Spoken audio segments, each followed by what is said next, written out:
Hello les déconneurs, nouveau Japap dans Ça déconne sur Naya TV. Alors aujourd'hui, si on parlait un petit peu du Made in 237. La revue, la mielu, le gars,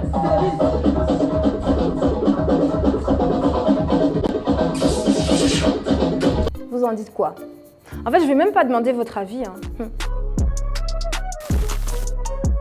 On a tendance à croire que tout ce qui est made in Cameroun n'est pas de très bonne qualité. Et vous savez quoi? Continue. C'est trop vrai.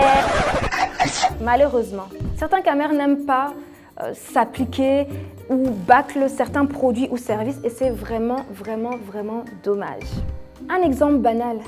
J'ai une mère là au quartier. Elle vend les avocats, elle vend une boulangerie et bon, moi j'adore les avocats d'abord. Je suis fan des avocats. Mais le problème en fait, c'est qu'elle vit de ça et elle préfère écouler son stock. Et pour écouler son stock rapidement, qu'est-ce qu'elle fait? C'est comme si elle cuit les avocats ou je ne sais pas, mais ça a l'air mûr un genre, mais en fait à l'intérieur, c'est pas ça du tout.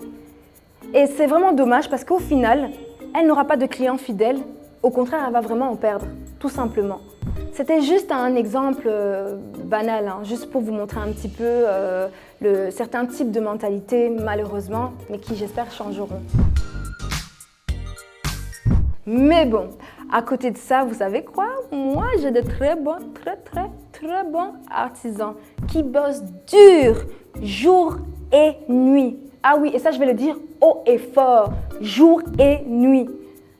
Et il faut un peu les applaudir. Applaudissez-les un peu, s'il vous plaît. Yes. Je vais vous donner un exemple, encore une fois. Moi, j'adore les exemples parce que je veux vraiment vous montrer. Il y a, par exemple, ce jeune homme qui cultive des fraises.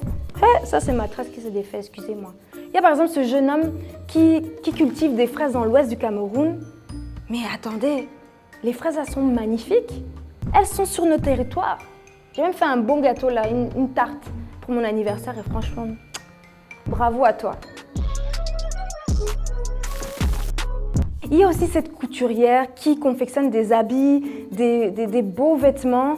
Elle a été carrément étudiée en Europe pour vraiment maîtriser ce métier. Et elle est revenue chez elle, oui, chez elle ici, chez nous, pour en fait nous partager sa maîtrise de ce métier.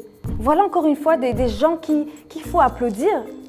Vous avez aussi ce maître bottier qui fait de magnifiques chaussures. Et c'est encore une fois un métier à applaudir et à encourager. Vous direz, oh, le prix, oh, c'est trop cher, oh, toi aussi, pourquoi? Fais-moi un peu le prix. Non, mais franchement, vous n'avez pas honte.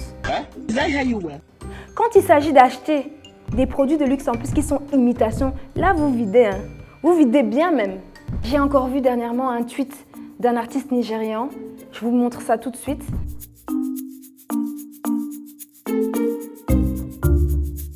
Et franchement, il a parfaitement raison. Les personnes qui ont la possibilité d'acheter des produits étrangers vont favoriser ces produits qu'aux produits locaux et ce n'est pas du tout normal.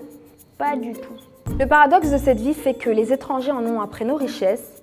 Donc tu as l'or chez toi que tu ne vois pas, mais tu cours après l'or du voisin qui en a après ton or. On est vraiment perdu. On est vraiment perdu.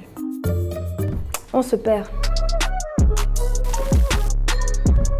Nos artisans ne sont pas parfaits, loin de là, mais si on les encourage, ils y arriveront.